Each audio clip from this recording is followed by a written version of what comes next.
We go live on Facebook. Don't we? We have one more trailer, and then we have the intro. Whoa. Whoa.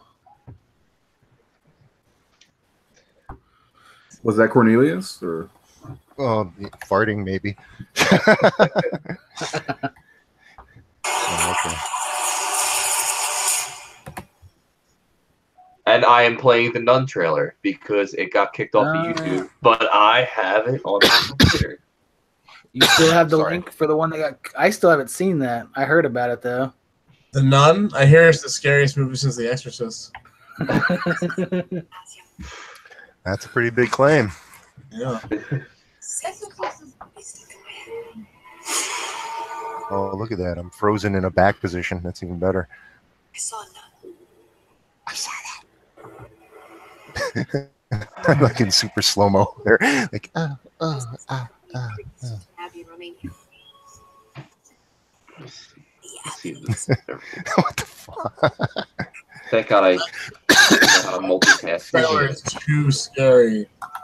I've had this cough since my last block shot with Johnny Z.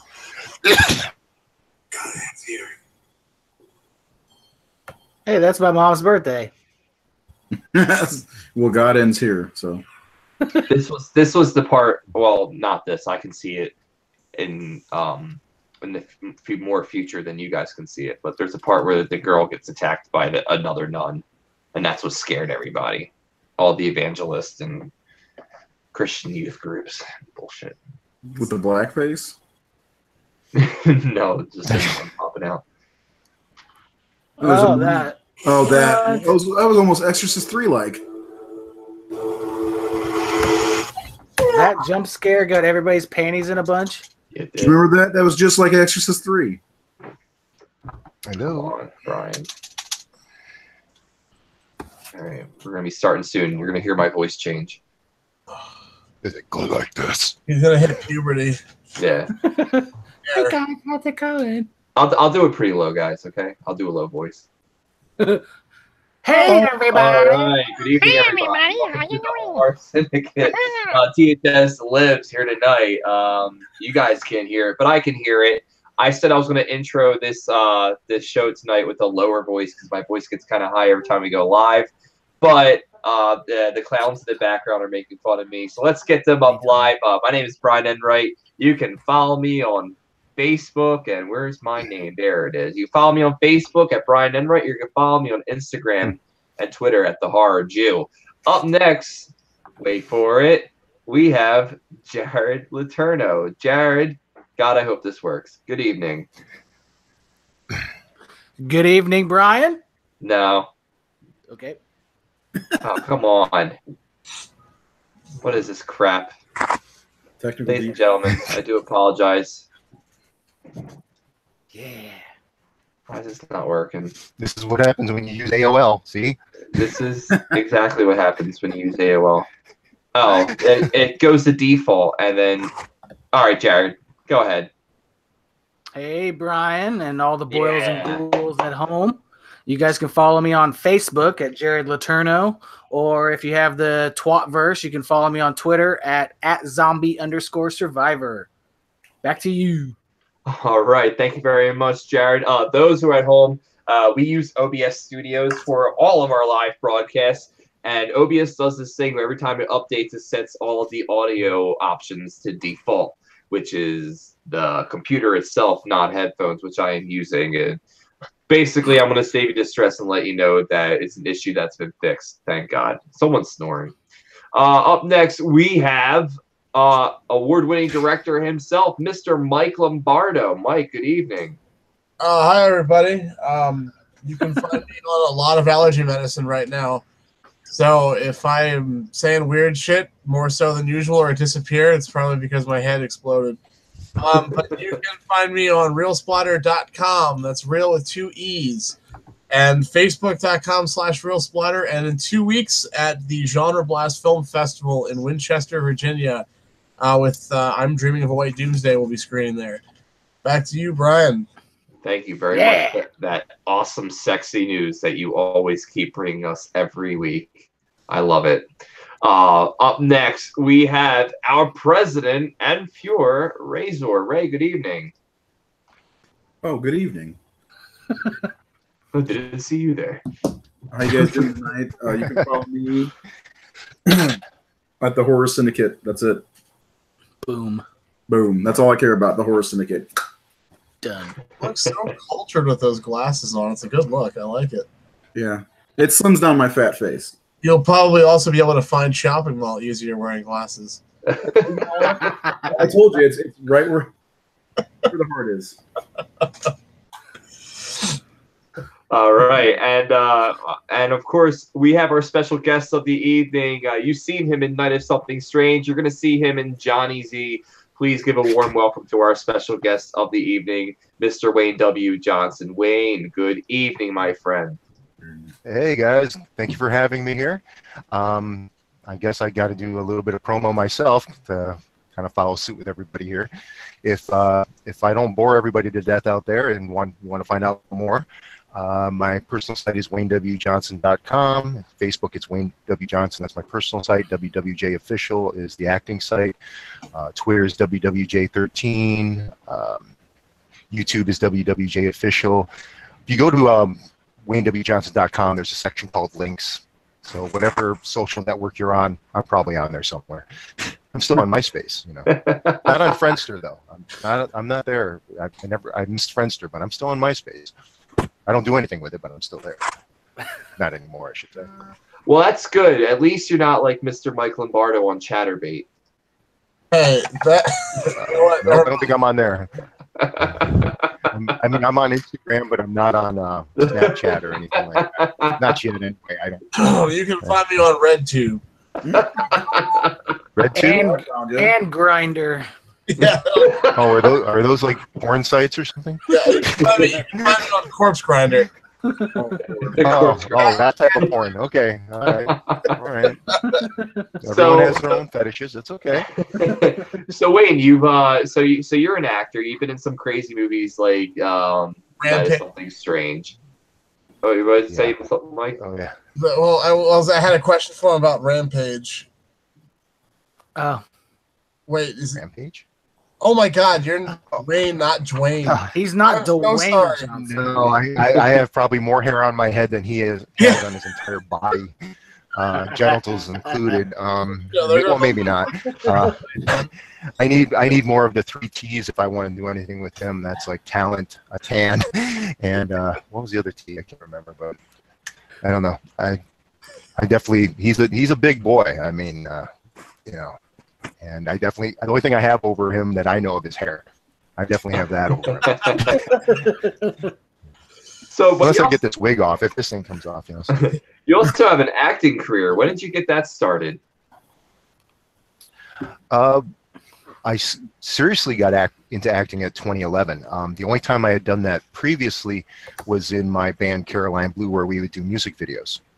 So I have so I have experience doing performance, but I didn't really have a lot of experience with acting or training with acting, in fact. And it wasn't until 2011 where my primary focus shifted from music to acting, and for various reasons. And ironically enough, one of the guys who was doing the videos at the time was Ron Bonk, producer of She Kills and House Shark, and also partly on the production team for Night of Something Strange. And that's actually how I got into the network, and I found out as soon as like Jonathan put out a casting call, I was right on top of it.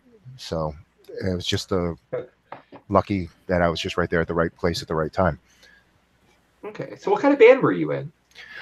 Caroline Blue, it's kind of still around, but it's kind of based solely on me right now, because you can't have band members in there where you go like, oh, I'm going to be gone for about 3 months, or whatever, 3 weeks.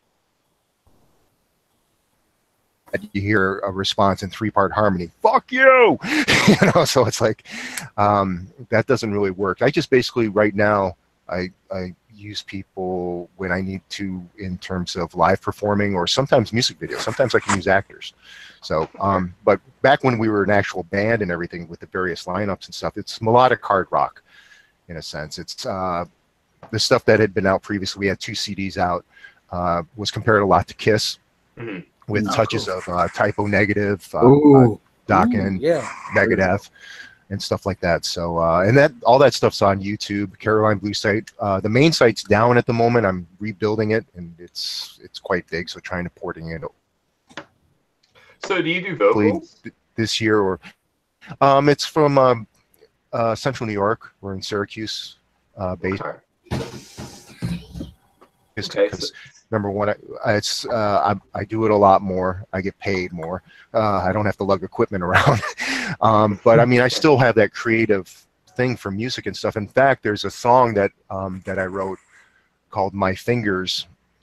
Let's just determine what that's about. But it's going to be on a soundtrack for a movie called Romeo 3000, and hopefully before the year is out, that'll be out, and a music video to accompany it. Okay. I was actually also in the movie. I was one of the lead actors. I was one of the producers, one of the writers. So it's kind of a whole thing like that. But back in the day, I mean, you could see like up to about probably 2013, we were really performing quite a lot. Actually, that took up a lot of my time. But now the focus is acting. And thank God too, because Night of Something Strange is fucking badass.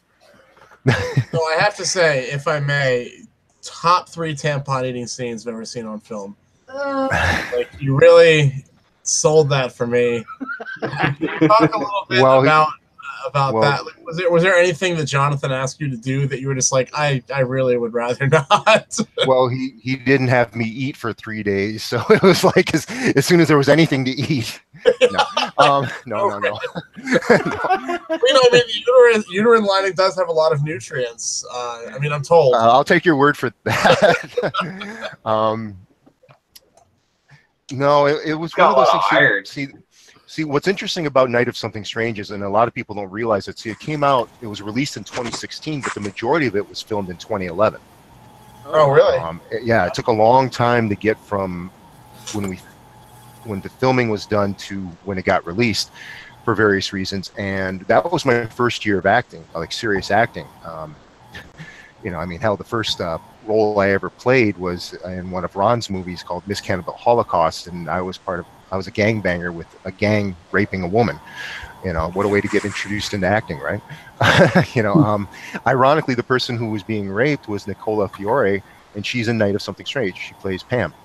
Oh, okay. The slutty girlfriend that eventually, you know, is almost in lingerie for like half the movie.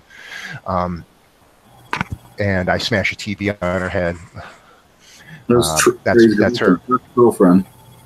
Yeah, and but that scene with the tampon, you know, back then it was just like it was just another day at the office. By then, you know, we had been gone through so much. If you're just tuning in, ladies and gentlemen, you heard exactly what he said, and we're not going to try to, you know, let you know thanks. what's going on. I'm totally taken out of context here. Okay, so people think I go around eating tampons. So you like eat a snack or something. tampon. Thanks. A bloodied one, and in fact, you know what the real gross thing about that was, though? You see in the film, and it drops on the ground. Okay. No. We had to, anybody who works with Jonathan knows that you have to do multiple takes. So it'd be on the ground. I would just dust off the dirt and stuff and it'd go back in my mouth again, and just over and over and over again. Now, of course, it wasn't in that toilet that was in that bathroom that we used was disgusting enough as is before we decorated it with other fluids. But yeah. The whole thing was interesting because that was the same day that like one of the times we went there and we did that, my appliance, the hamburger helper, that's what I call it, that was on my face. It wouldn't stay on because I sweat. Like hamburger helper. Yeah, well, I'm sorry, I kind of blows at that. But I sweat real heavily. So the latex that was being used at the time, because there was another adhesive that was used earlier on. It was like dragon skin, and it's very expensive, but it's really good. It's silicone based, but we didn't have any of that at the time, so they're using latex, and I was sweating it off. So you don't see it. There's no outtakes of it for some reason. No bloopers or anything, unless Jonathan's just holding all that back. But the decision was made to use duct tape to try to hold it onto me. And so I had duct tape and coat it with blood so it would cover it. And so duct tape's not only over the appliance like right here, but it's in my hair. Mm-hmm. And it did not it looked like I had a goiter. So none of that stuff was used. But then the people who ran the store, it was like a gas station convenience store, they wanted us out of there right away. And I'm in the bathroom, and it usually takes me a long time to get that stuff off. So I'm ripping hair out. I'm like, it was fun times. I'm kind of jealous, Mike, that you didn't have Santa eating a bloody tampon and on treating of a white doomsday. Hey, it's a trend-setting thing, Now there's going to be a whole bunch of movies where the people are eating tampons, and we're going to have like a contest, right? So who was the most ravishing, when they're eating it? There was a deleted scene where they are forced to eat tampons because they have. But Beauty. we cut it not for tonal reasons. It's just the lighting wasn't up to snuff. Now, was everyone eating the same tampon, or was it? Of course, it was kind of like a Charlie Chaplin moment, where they're gonna eat the shoe, but it was like a tampon, and it was a whole thing. It was kind of like a Christmas Carol where there's like the Tiny Tim character, and he brings in the tampon, and but it's yeah. Anyway, so for those of you tuning in right now, so wait, was that probably the most hands-on grotesque role that you have done in your acting career since 2011? In certain ways, yes. But I used to go around and I would say like that was the most brutal and hardest set that I've ever worked on was NOS. That actually just got replaced in a number of degrees with Johnny Z. What I had to go through with that was pretty brutal. I actually killed a guy. Well, it's I know. It's in a different way because it wasn't the Johnny Z thing. See, the Johnny Z is more of a serious movie. Jonathan, when he, a lot of people were saying go immediately and do the sequel, The Night of Something Strange, which would have been the easy thing to do and stuff. But Jonathan didn't want to be stereotyped as, that guy who just makes those gross zombie movies, the sex zombies and everything like that. So he wanted to make this movie, and it's a horror, martial arts, zombie type movie, but it's all very serious. I mean, there's jokes and stuff in there, but it's like a drama in a way, but action adventure and martial arts, and there's gore in it and everything, but you're not going to see like giant penises or anything like that, or tampon eating, as far as I know. Maybe that'll be a signature thing in Jonathan's movies. Somebody has to eat a tampon. And how about a house shark? House shark was. Are we getting a house shark in that movie? House shark was fun, but there one thing that it didn't even make the blooper reel. It's spoilers in case anybody hasn't seen House Shark yet. My character doesn't live in the film, but there's one scene where it's like, and again, it's not on the blooper reel, it's not on the actual film or anything. I have pictures of it where I'm getting eaten by the shark, and I have a reputation, especially on films with Ron and Jonathan, of breaking things, whether it's breaking parts of myself or props or other people, and I broke the jaw of the house shark, when he was chomping on it. Awesome. And I know it's a weird picture because you'll see it. It's like, you got the house shark, and then you have like, here's the mouth, and I'm sticking out of it part way, and it's chomping down on me, and which would have been very funny to see because I'm just sitting there letting it go and just doing that. And I guess according to Ron, I broke the jaw somehow. I guess I don't know, maybe too much iron from the tampons. I don't know. Not enough iron. Yeah. Go ahead, Mike. You were going to say something. I didn't mean to rudely. No. So you said Johnny Z's a little bit more serious and more mature. So there's no tampon eating. Is there any like maxi pad licking or? Not to my knowledge. Okay. It's pretty intense, and like I was saying, I basically, I mean, I've already posted pictures of it. I've had like bruises and scrapes and cuts across both my arms, lacerations across my neck. There was literally one day that we were filming. I think we lost Wayne. He's about to reveal something he wasn't supposed to. Jonathan's watching this pretty closely. He's Wayne gotten blacklisted. Jonathan Strange. Wayne the Rock Johnson is dead.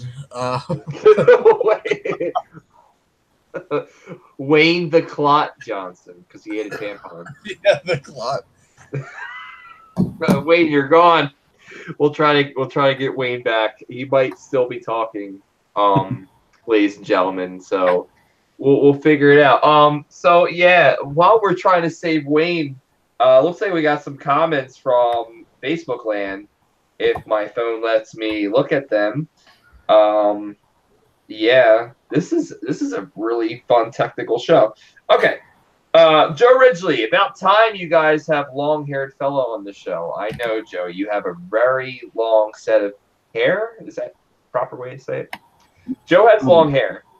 A set of hair? So do you, He Brian. has a set of hair. He whipped it out for me on the show, and then he showed me his hair. So it was really confusing. I bet. That would have confused the fuck out of me. Hold on, guys. Wayne, if you're out there watching, because I see your face on the thing watching, just click the link again. It should bring you right back. Yeah. So, but with this type of show, if we had a bigger budget where we could fly everyone out into the same room, I'm pretty sure we would still have the same technical issues. Oh yeah, Jared would probably freeze up even though we'd be all in the same room. You just stop one moment and we're like, "Oh, Jared, we're all in the same room."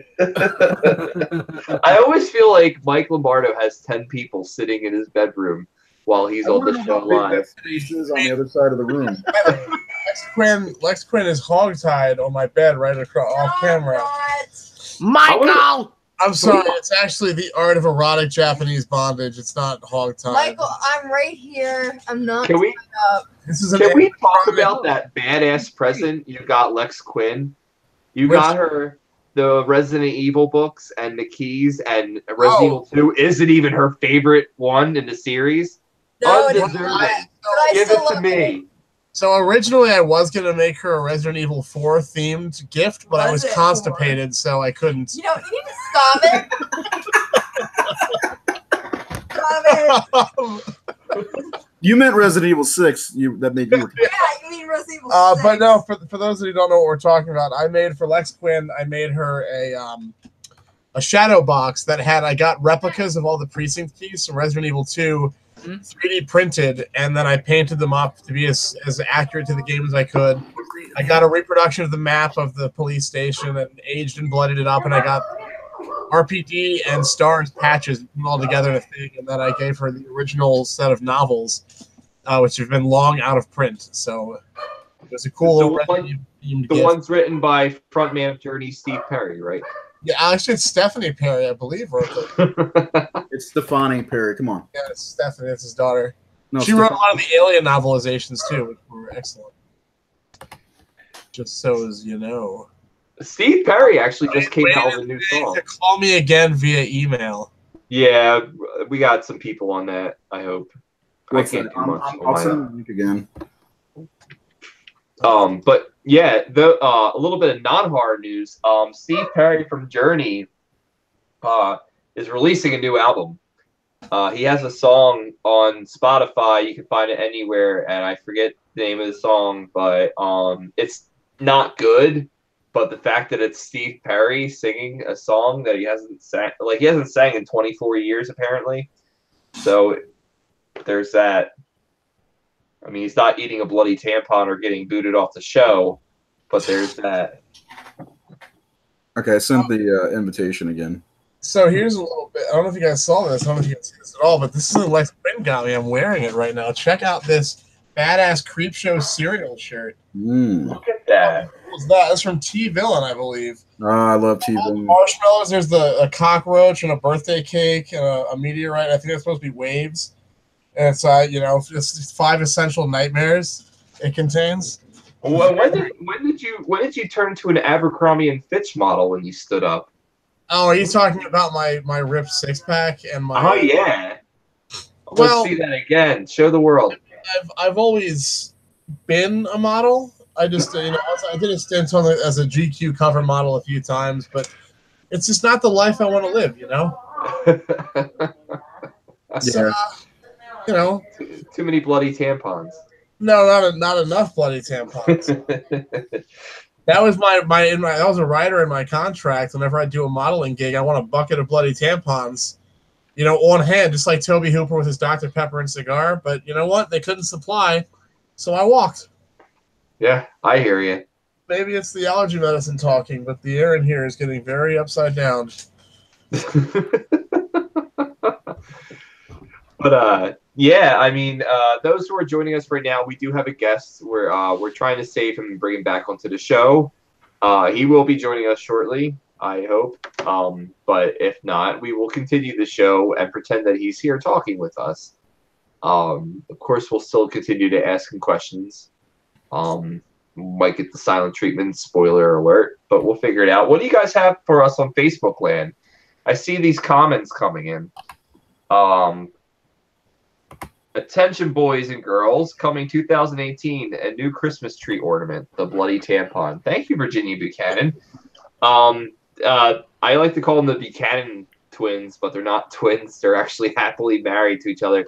Ron and Virginia Buchanan, who have been awesome fans of our show, THS Lives, they have a show coming up in the works. They're going to be doing live.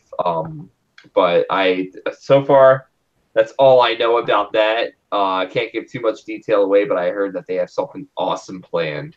And I can't wait to check out their show, so we'll definitely give them a plug. Check out those Christmas tree ornaments, because I'm definitely a fan of that. It's never mind. See, the allergy medicine is destroying what little filter I have normally, and because I'm professional, I'm not going to make the tampon fondue joke I was about to make.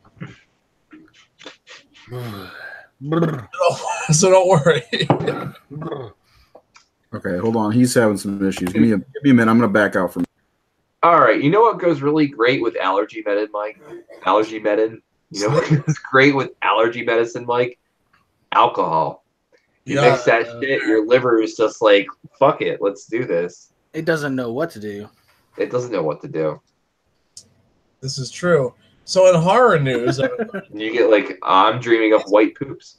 This Tuesday, Deep Rising is coming out on Blu-ray with Treat Williams and Femke Jensen. One of the greatest movies about a giant octopus attacking a cruise ship that is piloted by the principal from Boston Public you'll ever see. Is that the one with Jamie Lee Curtis where she fights a robot? No, that was Halloween 4. Yeah, Deep Rising is coming out on Blu-ray. I'm very excited. It's a very underrated movie. It's got some excellent gore effects. Very, very fun stuff. Man, if I've seen that, it's been years. It is so much fucking fun. And I think Kino Lorber is putting it out. The same folks that put out the Rawhead Rex Blu-ray. Oh, yeah. Very excited about that. And then just a week after that, Brain Scan is coming out on Blu-ray from Scream Factory. I heard. Very big fan of. I'm not a fan of the $30 price tag, but... Who is? It's Brain Scan. I mean, get your shit together, Scream Factory. The original print out of print. Yeah, they did it out of print for a long time. But Brain Scan is excellent because I saw it when I was in high school, and I freaked out because it has Primus in it, which is really awesome. I'm a big Primus fan. But it's probably the best of like the '90s like cyberspace movies. Mm-hmm.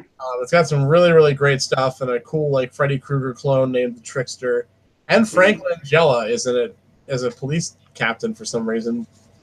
So are you saying that this movie is better than Ghost in the Machine? And what's the other movie that came out at the same time? Lawnmower Man 1 and 2? Well, so it's really hard to top Lawnmower Man 2 Job's War, also known as AKA Aka Beyond Cyberspace, which was its original title when it was out theatrically, which is amazing that it actually got released theatrically. Fuck, it's amazing that movie ever got made, period. But the Lawnmower Man, it's not even a film, it's an experience. And when the Lawnmower Man is in your brain, there's no escape. And anyone who's seen the movie knows exactly what I'm talking about. Ghost in the Machine, I actually haven't seen in so long, I don't remember it. But I remember being very excited when it came out in the theater, and I wanted to see it as a kid. And I finally watched it, and it was really bad, or at least it didn't match the movie I had in my head after seeing the trailers. But I'm just gonna go out on a limb and say yes, Brain Scan is better than all of those. There was this speaking about like the really like bad virtual reality movies of like the 90s. There was this one that just went under the radar, and you may have seen it or not. Facebook land, if you have seen it, please give it a comment, say you saw it. A movie called Arcade, and it starred the kid who played Ralphie from Christmas Story. He was one of the teenagers, and it was about these kids. They go into an arcade, and they go through this virtual reality type scenario, and they go into this game, and they get hunted by a killer in the game. And the one girl like goes to a level where her mother commits suicide in front of her, and everything is fine. And I don't know. Have you guys ever seen the movie Arcade? I've seen clips of it. I don't know if I ever watched the whole thing, but I know what you're talking about. I don't think I have. It was on HBO for a long time. So it was like, yeah, definitely one of those movies that was on TV all the time. That's probably where I saw parts of it. It was one of those movies where, like, if you watch HBO at 5 in the morning, Arcade came on. 6 in the morning, Three Ninjas came on. It was like night and day. It was like Mega Mountain or the original Three Ninjas. Oh no, not Mega Mountain or High Noon at Mega Mountain. Was that what it's called? Yeah, no, that one. No, this was before that one came out. This was like smack dab in Three Ninjas and before Knuckle Up. Knuckle Up, yeah. Which is my favorite out of the sequence. When I would dance on Saturday nights. What's up? That's what they used to tell me when I was on stage dancing on Saturday nights to Knuckle Up. They used to call me Moose Tracks. But no, so speaking of the kid from Christmas Story, he also was in a movie when he was still a child called Death Valley. It was a weird thriller that came out on the, I want to say late 80s, early 90s. I think actually dance on Saturday nights. What's up? Hey, Wayne's back. I think we got some echo from you, Wayne. I think I'm Loose Tracks. Hey, there I am. There you are. Jesus. If you have another window open playing this show, just close that one. Yeah, the only problem is, see that link you guys sent me? Yeah. I have to go to, in order to copy it, I got to open up Firefox to grab it, and then I did all that and everything, and then it didn't work anyway.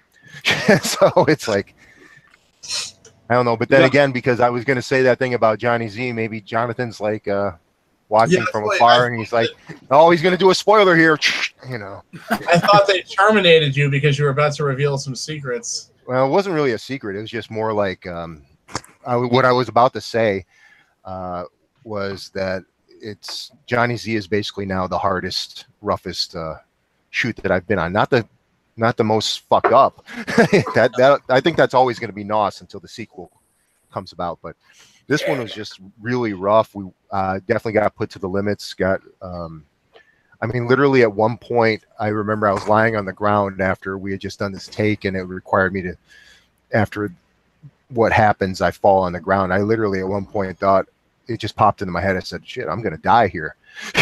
You know, in this abandoned house in the middle of nowhere where I'm sweating my ass off. I'm sweating off all the makeup I have on and everything like that, like crazy. The effects artist Marcus Koch probably hates my guts because he's like, I'm sweating off everything, you know. So sorry for the people watching out there that I disappeared for a while, but I don't know what happened here. I don't use Internet Explorer, and that's probably a reason why I don't use it. I'm going to have to switch everything to Chrome. For those of everybody that's watching out there, there's a few of them that don't know about Johnny Z. Can you briefly explain what that movie's about? Well, Johnny Z is. I'm going to have to look this up actually, because here just to make sure that I'm saying everything accurate, because. Without spoilers. I want to make sure that I it's about a small southern town that outlaws dancing, and the only way to bring back dancing is that they have to bring in this young hip kid from Chicago to move Punch down dance out south. his rage. Talking about Well, Judd? Chud. for Night of Something Strange. Where'd you get that info, man? No. Okay, it's set in the future. Basically, the zombie virus has it's out there. It's spreading like wildfire and stuff. And there's a company that has basically come up with a temporary solution. Literally, it's a fluid that can stay the virus, but it can't cure it. Okay, and they find out that they're doing experiments and stuff. They find out that there's actually this one person who actually in their blood has something that can cure the virus, but that person actually escapes out of the facility that they're in. Meanwhile, there's pockets of people that are kind of like trying to make it and live on their own and stuff. And one of these guys is John Ray, who he's played by actor Felix Cortez, and he's out there and he's just trying to live life day by day and everything, and he runs into certain situations. I'm trying not to say any spoilers or anything like that, but eventually he gets caught up in this whole thing with the corporation and stuff, and eventually meets up with Patient Z, who is Johnny Z, played by Michael Merchant, who was also in a couple of guys from Night of Something Strange that are in this, like Trey Harrison is also in this, Brett Janeski is in this as well. So some familiar faces, obviously different roles. None of us are doing any kind of gory penis action or anything like that. You know, I just want to stress that there's nothing like that in this. So anybody who like is a big fan of Night of Something Strange and they want to come in and see the exact kind of humor and that kind of stuff, it's not here, but that doesn't mean that it's going to be boring or anything. I mean, there's plenty of gore in here, a lot of sword play, so you'll see like chopped limbs and stuff, a lot of, you know, and there's guns in this one, and you're going to see some really great effects. I mean, Marcus Koch is the effects guy, and he's the one who did, you know, so many different movies with some awesome special effects. So he's a good guy. He's not really a nice guy.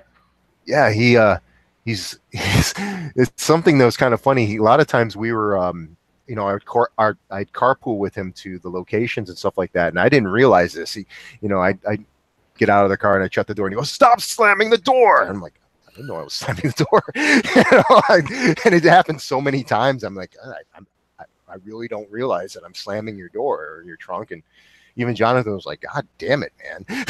You know, one time he's like, so you actually caught Marcus on a good week if his car was running. Oh yeah. Oh, he's got I think he's got a newer car now. What was it? It was an SUV. Yeah, that thing, I never had any problems. The AC in that was a godsend. I mean, it was actually the third block that I was in. This actually it's funny because the second block is where that part where I was lying on there thinking, you know, what the hell, I'm about to die and all that stuff. But and that was extremely brutal. But the third block actually, we were in an abandoned prison in Virginia, and that was at the tail end of that heat wave that hit really hard during July, beginning of July, and I started like coughing a lot at that time. So there was a couple other people who were coughing too, and I still haven't gotten rid of that cough, but I just got really sick. And you know, I was kind of lazy initially, like because I'm on the chair and I'm just like sleeping all day long, you know, when I wasn't being used. And it was just like, no, I was that weak. You know, I just, you know, and like I said, I sweat heavily normally. So, and then the rest of the week, I mean, in the end, I actually started, you know, when I was leaving, I actually had some problems breathing, you know, so it was like, okay. You know, I don't know what happens here. I guess I'll have to wait till I get some health insurance. What was that? I'm sorry? Were you doing your own stunts for Johnny Z, or do you guys have a stunt crew? There was a stunt crew there, but I was doing my own stunts because, number one, it's kind of hard to find a guy my size. I'm bigger than I was, and it's kind of weird. I mean, like I said, I got sick, but just between the time I filmed and right now, I lost 20 pounds. Oh, wow. You know, So hopefully he's not going to call. Jonathan's not going to call me back for any reshoots because it's like, I don't know if I can fit into the. It'll be a little baggy on me, you know. Well, start eating tampons now, man. Bulk up. Yeah. Well, that's good for your iron, but it doesn't do. If I want to lose more weight, I can do. I can be doing that. I guess that's my claim to fame. I guess that and the whitewashing the cop scene. You know. I would go with the scene at the very beginning. When you're doing your job. There was another horror podcast that did an interview a while back, and they gave a nickname for that move. They called it the Donald Trump. Grab 'em by the pussy. And destroy. That's another gross one because that scene actually, all I was supposed to do was just rip it out. That was on my own, putting it in my mouth, but I'd spit it out. It'd be on the ground. I don't know. It just felt natural. I don't know. I guess that kind of tells you what type of guy I am. Then I had to keep putting that back in my mouth and doing that and stuff like that. And what was the material that you were putting in your mouth? Vagina. Only the few and not so proud now. No, it was just a piece of like this. I think. I mean, from what I remember, it had absolutely no flavor to it. Not that I was trying to get any. I mean, it wasn't like I was. I'm not sitting there going, "This is a gourmet meal," or anything like that. But back then, again, it's like I said, it was when I was starting to be serious about acting, and at that point, your first year, especially, you're kind of willing to do anything to make it. And like I said, that was me that came up with just popping it in my mouth and doing that, and it was just like, all right, well, you committed to this, so you do it, and you do it. How much was shot in 2011? The majority of the film was shot actually in 2011, because most of it, at least for me, was at that hotel. We actually, the first 3 weeks of filming, we actually all lived at the hotel. Oh wow! We were filming there every day. What would happen is we would get a call at 6 p.m. Just to get ready and get everything set up and talk about what's happening and stuff, and kind of get comfortable with the situation, because it's some pretty gross stuff.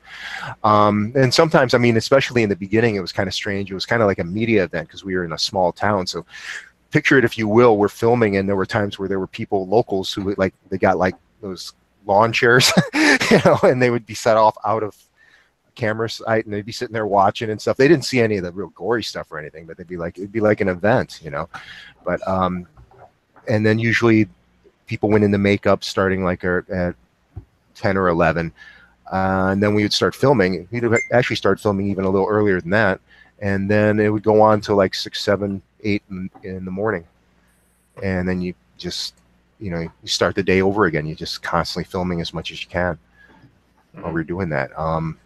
The first night that I was filming, actually, we learned an interesting thing, because the contacts that I wore, the fluid I was actually allergic to. Oh, wow. So of course you have to put the contacts on first before you put on all the appliances and the makeup and stuff. But by the time that all got on, I was in a lot of pain because of those contacts, but I couldn't do anything. So, and I was done by 11 p.m., but they didn't need me until 5 in the morning. What? So you had to sit there the whole time? Yeah, so I had to sit in the makeup guy's trailer. At least it was air conditioned. But then, he'd come in and start smoking, of course, so that went into my face and shit. So man, that didn't help. But I was that. Yeah, so I basically but to give credit where credit is due, the guy actually said the next day, Jonathan goes, "No, I'm not going to have him wait that long anymore." And after I got my own solution and stuff, so it wasn't the last time I had eye pain, but it was like, at least it didn't take me long to get in the character. I was already ready to rip somebody's head off by the time they needed me on set. And that's kind of how I am with Cornelius. When you get into Cornelius mode, I don't exist. Wayne W. Johnson, I don't exist. Once I'm in Cornelius mode, I'm just ready to take somebody's head off. So you're very method about that.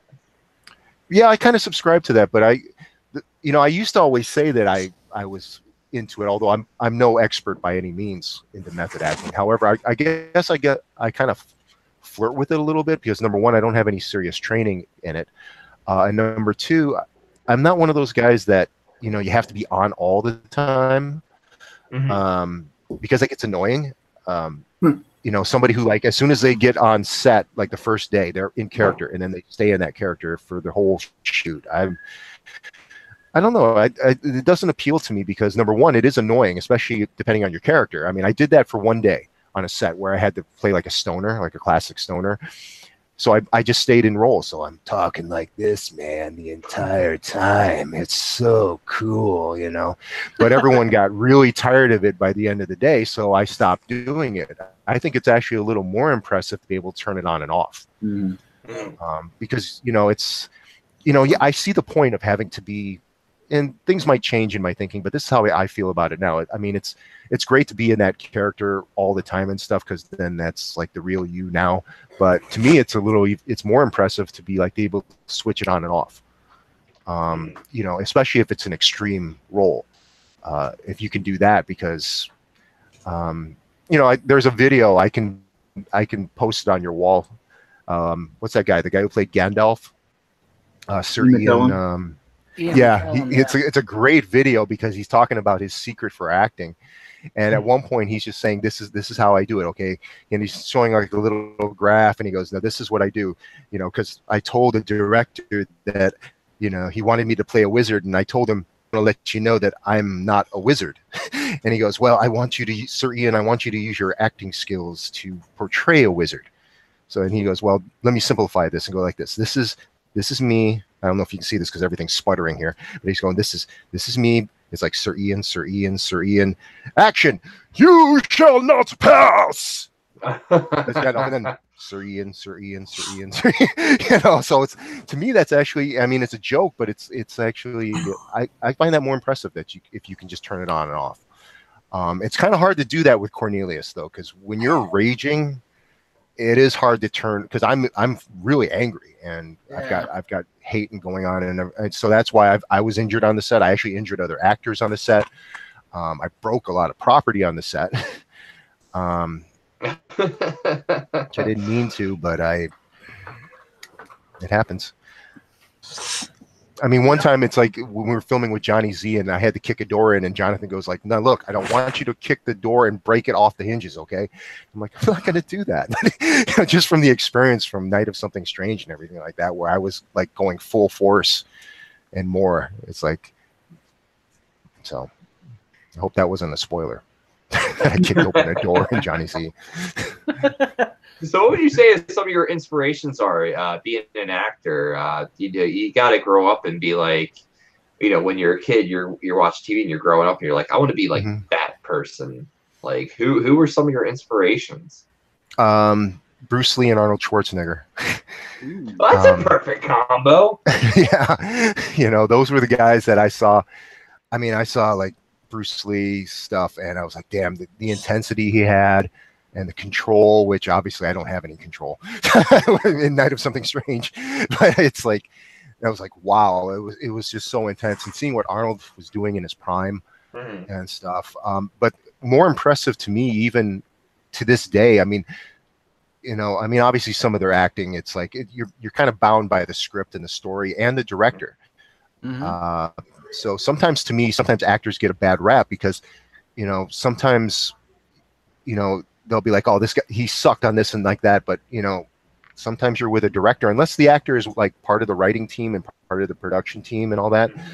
Sometimes you just have to do by the director's vision, and, so, and somebody approved of that performance, and maybe the actor didn't want it like that. Maybe he wanted to do more, and maybe wasn't able to have that kind of pull in order to do another take or do something, change it or something like that. So, and I've had that happen too, where, it's called, I can't remember. There's an actual term for it when you go into film school with directors, and it's feeding the actor. That's what it's called, where you literally tell the actor exactly how to do everything. And, and the actor basically, if they don't have any pull, they got to do that. Yeah, do what you're told kind of mentality. You do what you're told. I mean, even down to, I had to do ADR, which is audio sync replacement, basically. That's all the big movies do that with. That happens on indie films too. where you eat your lips and stuff, and you just basically you redo your lines because for whatever reason you can't hear them, during post. So I remember one time the guy was like, "Well, do you remember how you were? This is how you were breathing," and I'm like, "Okay." And he goes, and I did it a few times. He goes, "No, it was like this." So it took a few tries, but I got it. I'm one of those locally around here in CNY. There's a lot of actors I know they hate doing ADR. I love it. I love doing it because it's going to help make the film better. Mm-hmm. And I totally deviated off from the original questions. Oh, Bruce Lee and Arnold Schwarzenegger and stuff. What I was saying, I know it's way off there. You look like that you could be Bruce Lee and Arnold Schwarzenegger's love child. Who That's started? Scary. Yeah, that is scary. That's scary, but it's kind of a compliment at the same time. Yeah, but that's an extremely scary visual. So, all right. So you have Arnold Schwarzenegger, okay, and you have Bruce Lee. I have a question for you because we're going to do something like this later on tonight. It's called the Razor's Burn, where we ask each other questions. Of course, you being our guest, you have to answer, and then those on Facebook land can answer the question as well. But all right, so I want to put together the best movies that these two actors made, and you have to choose which one is better. All right? Okay. Yeah, sure. You have Enter the Dragon versus Jingle All the Way. Jingle All the Way. Let's see. That's kind of a tough choice there, guys. It's the cookie. Put that cookie. Put that cookie. It kind of froze here, so if you did say what the Arnold movie is, I didn't hear it. No, it was just interrupted. Oh. Case by Mike Lombardo. Awesomely interrupted. You're really hitting me, guys. I'm sorry. All right, so you Enter the Dragon versus Terminator 2. I think that, a lot of people can argue that Terminator 2 is Arnold Schwarzenegger's best movie. So which one would you choose? Some people would argue that Enter the Dragon is Bruce Lee's best movie, although I don't. It's weird because the first movie I saw of his, it was one of what's considered one of his worst because he wasn't actually there when he filmed it. It was Game of Death. I actually saw that. Yeah. That was the first Bruce Lee movie I saw, and then I caught up with everything else. And my favorite out of all of them is actually Way of the Dragon, which is called Return of the Dragon. Chuck Norris. Yeah, Chuck Norris. Yeah. Between those two, I would probably go with.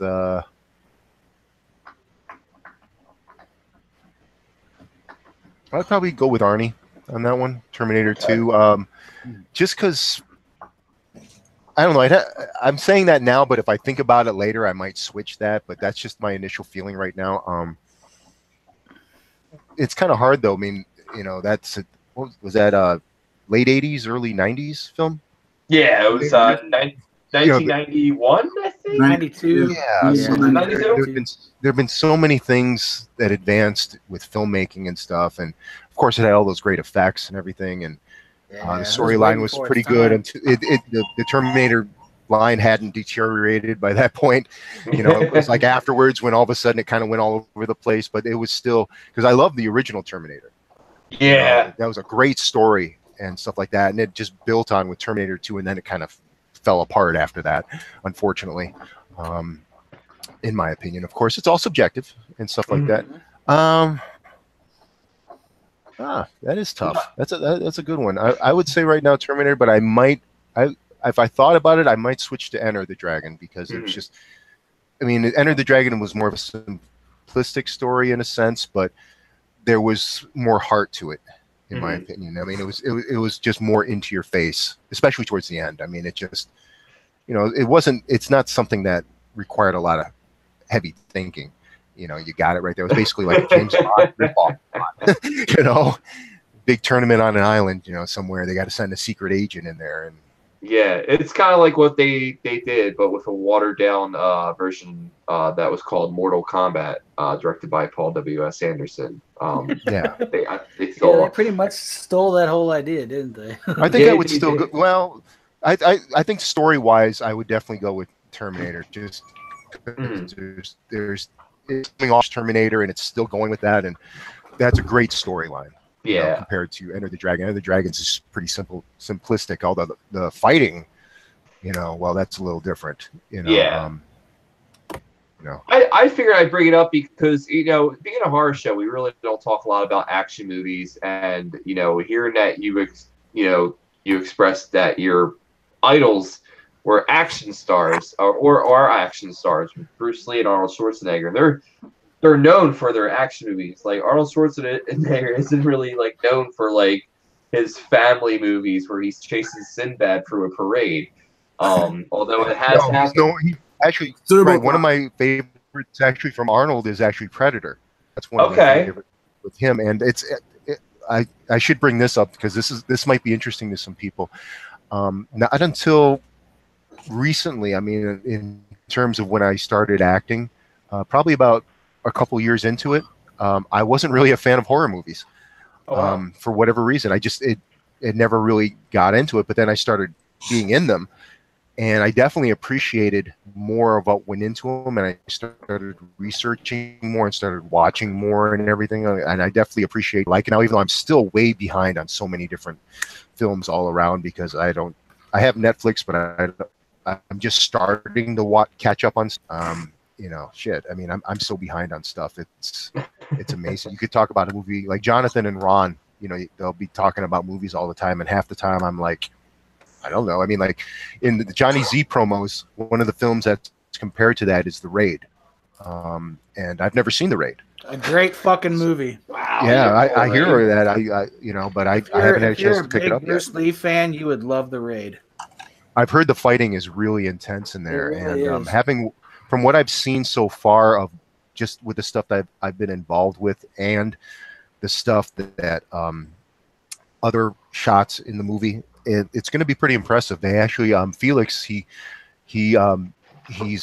like a martial art master, and one of his nicknames is Iron Felix, and I found that out because, you know, those bruises came from me hitting his forearms and everything like that, and he's all fine, and I'm like, what the fuck is this? You know? You said Iron Felix was his name, or well, that's his nickname. They call him Iron Felix because it wasn't from like Bloody Tampons, because that's also no. I don't. No, he's the theme of the night.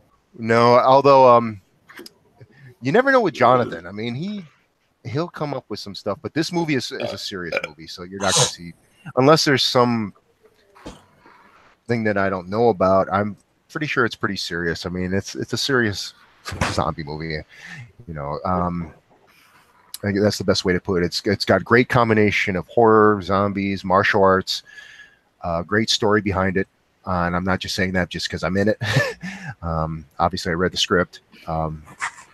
It's really good, and I can say right now, everything from production values to cast to equipment used, everything is on a higher level than Night of Something Strange. Mm-hmm. So, I mean, it's really looking sharp. He's using a Red Dragon camera, whereas Night of Something Strange was shot on Mark III DSL cameras, Mm-hmm. and with some occasional. I think there was a few Marks. Was it? I'm not going to say it because I'm still learning about the technical stuff. But anyway, I'm sorry. I way deviated off the path here. So. No, you're good. I mean, thank you. Yeah. But, you know, hearing about all these, like, you know, the experiences about how you were never really into horror kind of reminds me of myself, because I didn't start getting into horror until I was an adult. I mean, I've watched horror movies and I respected them growing up, but it wasn't until I started living on my own where horror movies were like, you know, something that I wanted to aim more towards. Well, you guys might be able to answer a question for me because, see, my earliest recollections of horror movies, there were 3 movies, and one of them I don't know the name of. The first one was Trilogy of Terror, specifically the one with the little voodoo doll. Yeah, I was a little kid. I'm watching that, and that freaked me out. I was like, "What the fuck is this?" Based on a short story by Richard Matheson called Prey. Yeah, it was like, wow, that little guy freaked me out. I mean, you watch it today, and it's like, yeah, right. But I mean, it's like, you know, but for its time and everything like that, that was a freaky little thing. And the second one was the first Halloween movie. Being a kid and stuff like that, I didn't want to shut the door to my bedroom It was like fuck. That freaked me out. And then there's a third movie, and I cannot remember what the name of it was. And there's two parts that I remember about. The first part is the beginning of the movie where it's like somebody's in an attic, and there's a whole bunch of there's a dresser, and there's a whole bunch of pictures on there of people, like a family. Okay, and there's like an older woman in a rocking chair. Okay, up there, and she's always up there. And this family comes in. It's husband, wife, some kids, and stuff like that. And some weird things start happening and everything. And at some point, one of the daughters, they're trying to get out, and the daughter goes into the station wagon, and the husband goes up to the attic because he can't find his wife anywhere. And he gets up there, and there's the grandma, in the rocking chair, and she turns it around, and it's his. I don't know if that's it or not. If it is, that'll be great, because then I'll finally find out what the name of it is. But what happens is he turns her around, and it's his wife. And then I can't remember how it happened, but he gets thrown out the window. That is burnt offerings. I think that's burnt offerings. Yeah. I never saw burnt offerings. Okay, I'll write that down. I've got to definitely check Is there that out. like a freaky chauffeur guy with whited out eyes? I don't remember that part, but that's the only two parts I remember, is because the guy lands, like his face lands right into the windshield from the top, and then she freaks out and. Yep. Yeah. Coincidentally, Karen Black is in that film, and she's also in Trilogy of Terror. Oh yeah. There you go. Trilogy of Terror is coming out on Blu-ray soon. I like the second one better though. I love that. Okay. Nobody talks. Burnt Offerings is a very underrated film. It's a good one.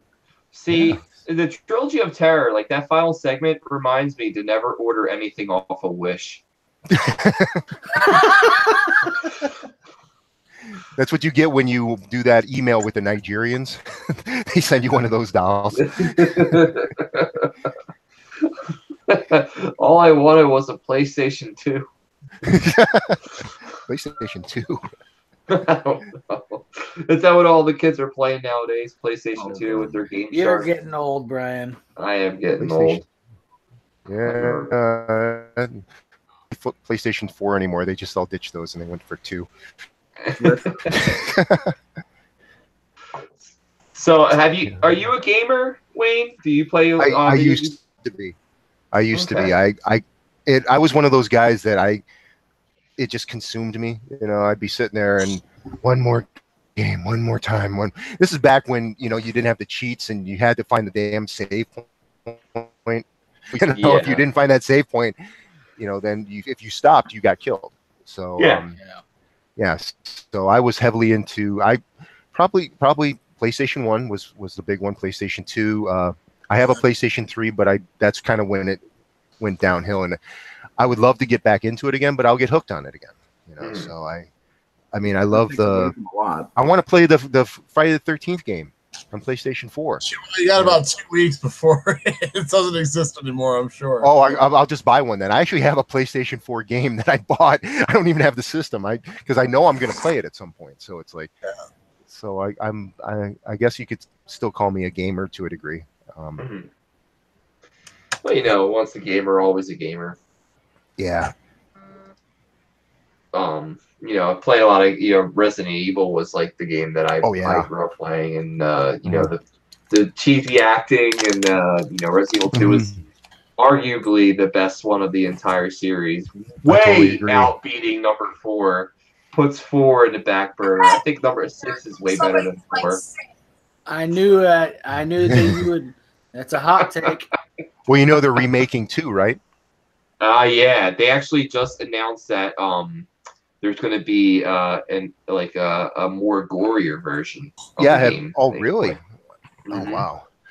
Yeah, because I've seen clips of it. I've shared a few on my Facebook page. It looks really good. I just hope the story is the same. And I know the only thing that I know that is definitely going to be more interesting in terms of playing that. In the original Resident Evil 2, you're out on the streets. You could just kind of dodge the zombies a little bit. They were too slow to kind of react to you, and you can just kind of zigzag. You can't do that in this new one. As soon as they kind of see you there, they're going for you. And so yeah, and they brought back like the over the shoulder aim from Resident Evil 4, but which I prefer. which Ray prefers. But it's interesting to see that it's coming back, and all of a sudden, like all the old school horror fans, such as yourself, are becoming united again and wanting to play this. They actually just announced that for $900 you can get a typewriter with the additional with the game for $900. I don't know if it's worth it. Does it work? Yeah, it's a fully functioning typewriter. It would actually be pretty cool if no matter what key you hit, it would just type out the same, like some kind of really weird, gory kind of thing. Yeah, like Leon. Yeah, it'd be cool for a minute. One scenario S. Yeah. Or not scenario S. S ranking. Yeah, that was definitely one of my favorite games. That and the Final Fantasy games. I was really hooked on those series, both of those for a while. And there's other ones. I mean, I love Street Fighter and all that stuff, and a lot of them. I actually had the stupid idea when PlayStation 1 came out that, I'm going to get every single one of their games.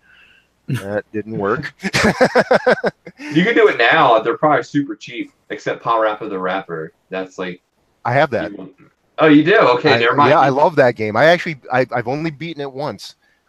Every other time I can get to level 5, and then for some reason I can't get past the level 6. But on a trip to Florida, somehow I had it on those stupid those save little cartridges from the PlayStation 1 that you had. I put it in there, and I finally was able to beat it, and I haven't been able to do that since. Oh, wow. And if I had to play it now, I probably couldn't get past the cow, the driving part. Just level 2. Yeah, I always remember that the Kung Fu. I think it's like the tutorial song. Yeah, it's like kick punch all your mind. Yeah, yeah. Level one. Yeah. I could never get past that because I would just fuck around. Try to make my own try to make it sound like a Beastie Boys song.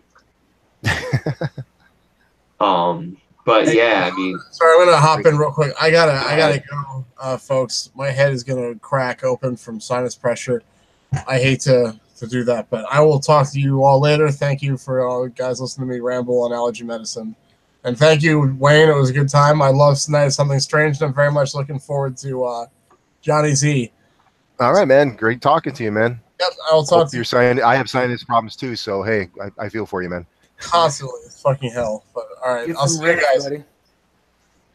Take some Sudafed. Have a good night, man. Have a good night. All right, now that the weak leak is gone, no, I'm kidding. No, Mike's an awesome dude. He's had a lot of success with his movie that originally was a short movie, and now it's a feature length. So it's been doing really great in film festivals. It's called I'm Dreaming of a White Doomsday. So, what was it? Dreaming of a what? I'm Dreaming of a White Doomsday. Okay, I thought you said Dreaming of a White Dude's Day. Yeah, he's dreaming of a White Dude's Day. Yeah. No, that happened. Something strange. That is something new day. No, but his movie's been getting a lot of reception, like good reception in film festivals. And, that's awesome. Yeah.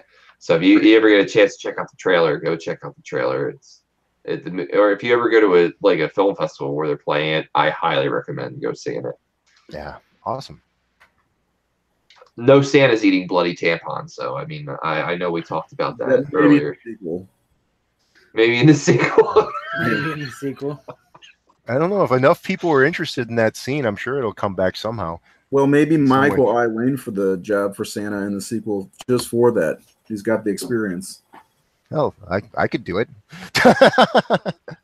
I've had that experience myself. That would be fun. So yeah, what a great thing. What do you have tampon eating experience? Bloody tampon eating experience? Of course I do. Oh, well, we will consider you. We'll give you a call. Anyway, I'm sorry. No, you're good. So I'm gonna let Ray take over. Ray has a bunch of questions that Oh my god, I don't have any questions. All right, so we have this thing called the Razor's Burn. Those who are watching right now, you know the game, especially if you watch our episode every week. Wayne, it's called the Razor's Burn, but basically it's a bunch of genre questions. fan questions, sort of like fantasy questions, or like, what is your main interest, all those types of questions. Well, like And, one was, what indie horror movie would you like to see become a franchise? I that's when I messaged you about. Jared and I said something about Night of Something Strange being one of the next franchises. So, well, I can tell you right now that there is going to be a Night of Something Strange 2. Oh, okay. Although it's because And Jonathan kicked them off again. Jonathan kicked them again. well, no, I'm still here. Am I still here? Yeah, you're still here.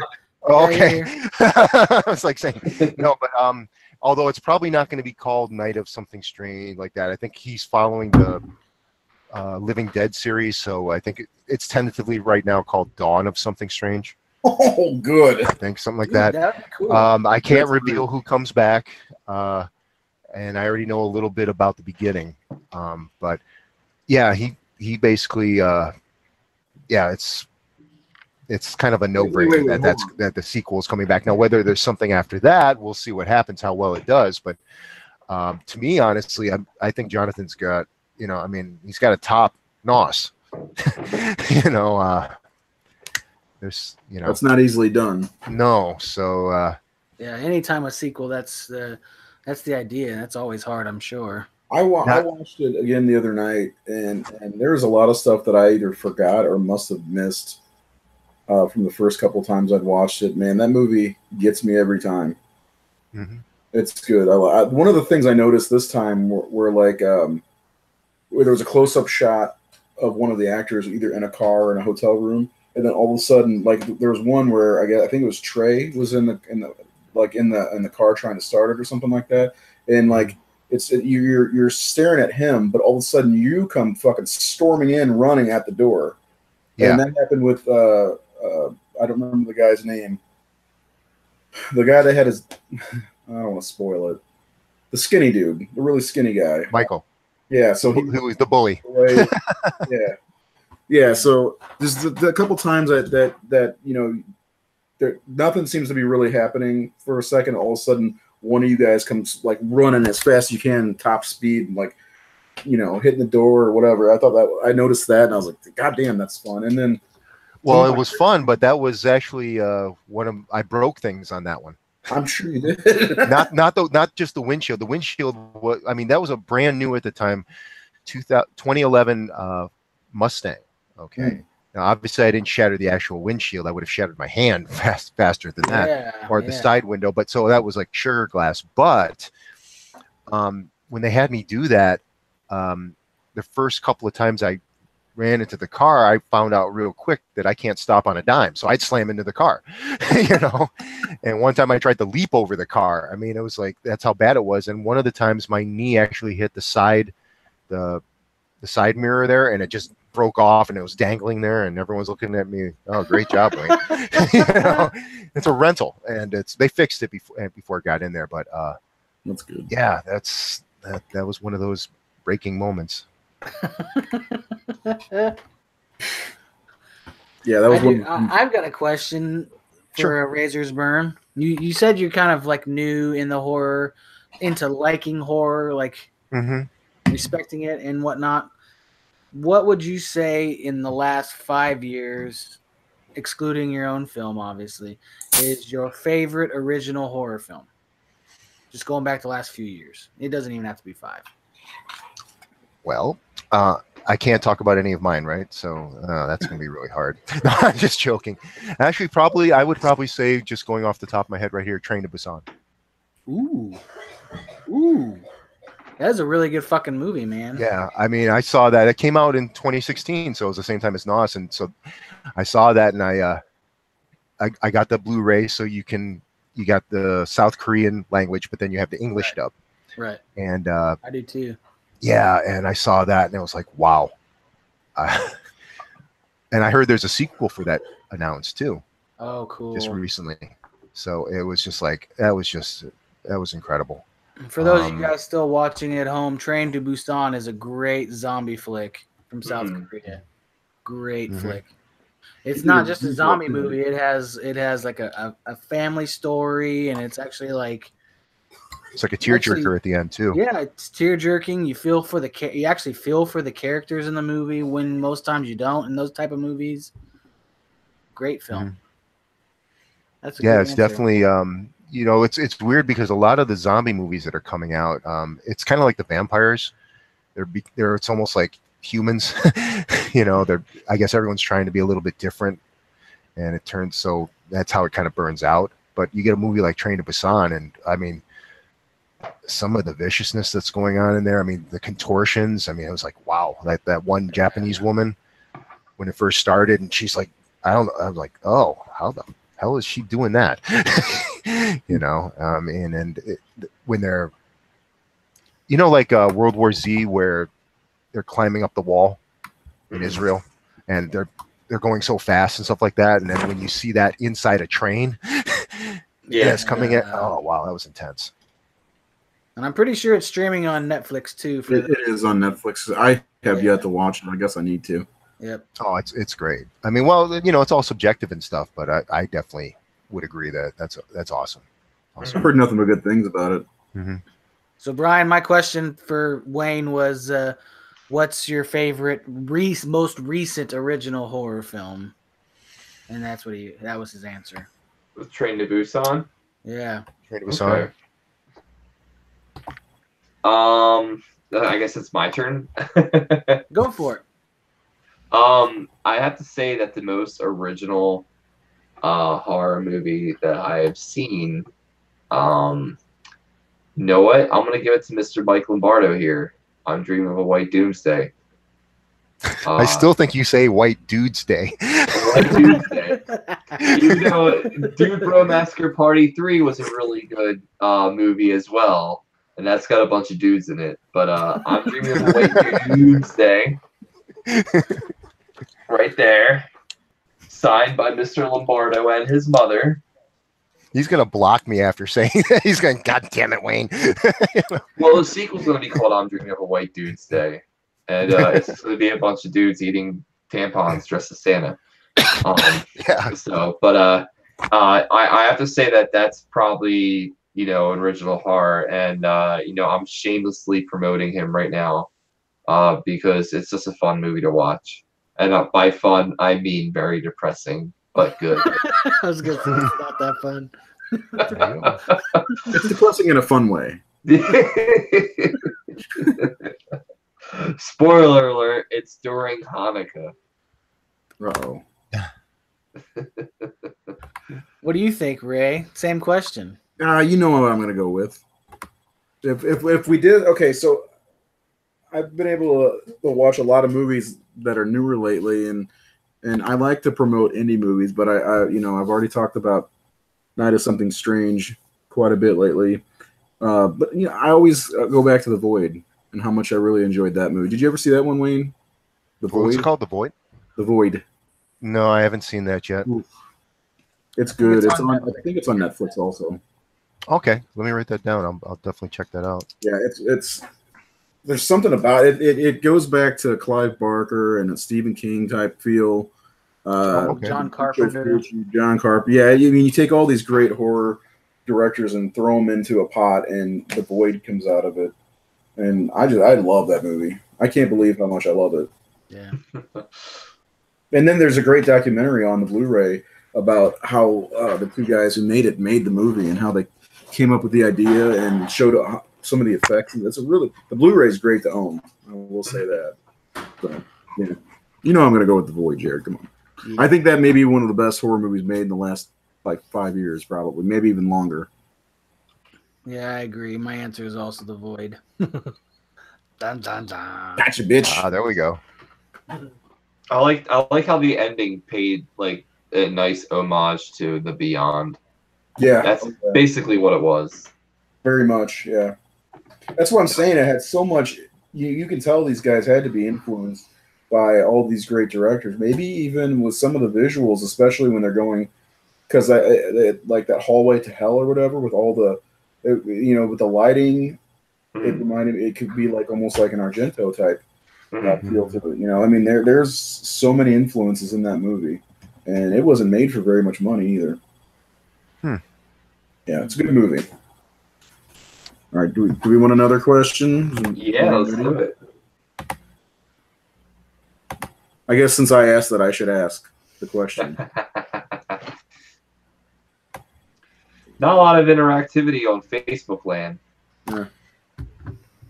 But I One person understand. asked what Wayne's in. It's Night of Something Strange. He's in the upcoming Johnny Z. There's two other movies. There's one. Don't you play Dracula? I played Dracula in a movie called Tales of Dracula. Yeah. That was Nice. released in 2014 or 2015. 2015, I think it was. And that was a lot of fun. It's basically a throwback to the old Universal style. So it's black and white. The whole where the Dracula, it's not any of the romance or anything like that. He's a monster, and like he's cold and human. He doesn't sparkle. But this time he doesn't sparkle. But this time he has longer hair, Yeah. and because he's more based off Vlad. Okay. Although it's kind of interesting, having said that, I've said that before in different interviews, and it's like, well, Vlad also had a mustache, but I didn't have one, so True. maybe that was a good thing.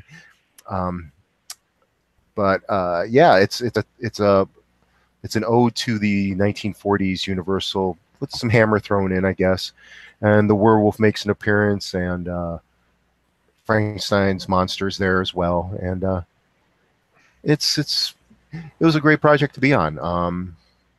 I had a lot of fun with it. That was another one where sometimes the contacts gave me problems. There was two women.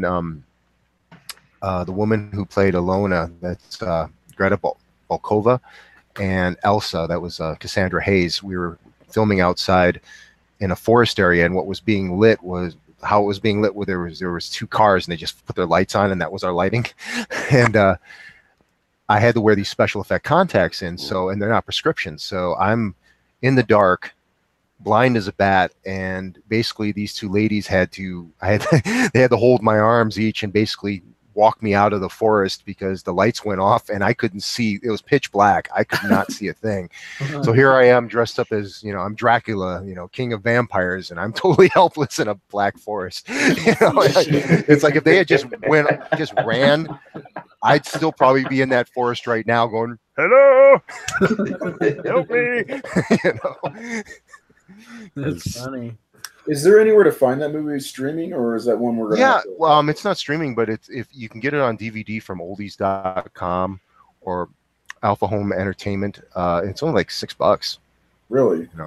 Yeah, I think it's on Amazon too. Okay, and it's called Tales of Dracula. Tales of Dracula, yeah.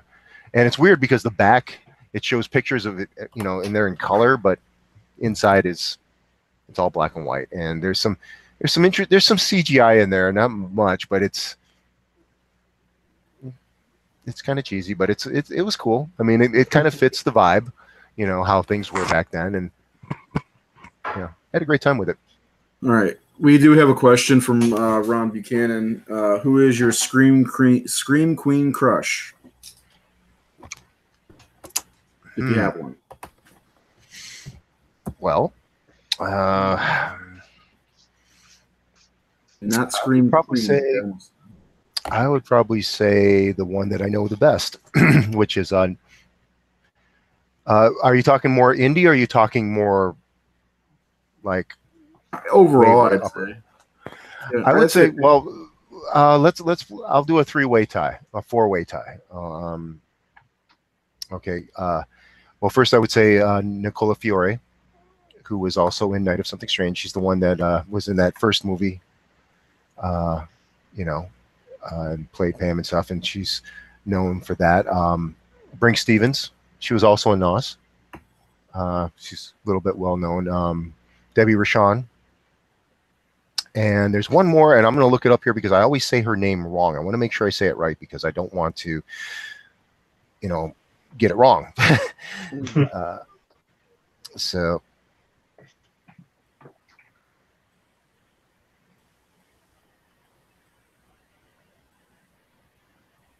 well, I'm going to say it wrong. Giovanna Rosie, something like that. Rossi? Rossi?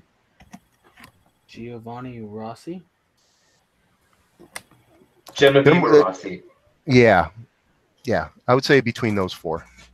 I know that's not favorite is like it's just one, Wayne. It's not four, but you know, I guess but from what I've seen, again, I'm still playing catch up with horror films and stuff like that. But those are the ones that I like the most.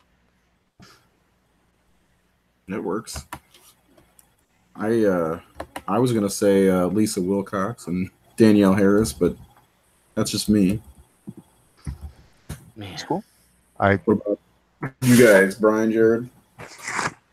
I'll go old school.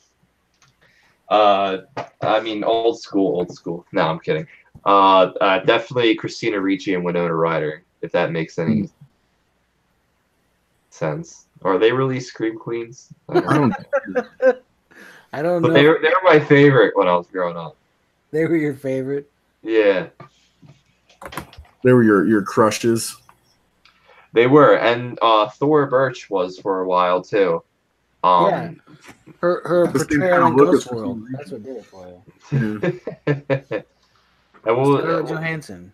yeah, well, I didn't see that one, but I saw American Beauty. When she got topless, and that was exciting because it's like, oh my god. Anytime you see a woman topless, it's like, oh my god. It was like, because it was Thora Birch. It was like, I'm used to seeing this girl from like movies like Clear and Present Danger and Hocus Pocus, and now here she is, just like flashing the boobies. There she is in American Beauty. Pocus when she's 12, and yeah, I mean, you don't want to see her. boobies. You don't want to see her doing that when she's 12, but when she was 18, she flashed her boobies. So I was just like, this part of my life is complete. that's a Thank movie. you. And then and then Christina Ricci and Black Snake Moan. I was just like, that part of my life is complete. Thank you. All right, I found Tales of Dracula on Amazon for $6.98. I did There too. you go. I was close. I'm gonna buy it. Well, thank you. I'm sure the producer director Joe DeMuro will thank you as well. I hope you enjoy it. I hope so too. And if you don't, blame Joe. No, I'm just joking. We have Ron Buchanan saying Alexandra Daddario is his favorite. And his wife says Danielle Harris is hers. Yeah. I get to meet Lisa Wilcox next week, so I met Danielle Harris last year, so I'm knocking them down. Met Heather Langenkamp, and then actually met Wayne at Days of the Dead last year.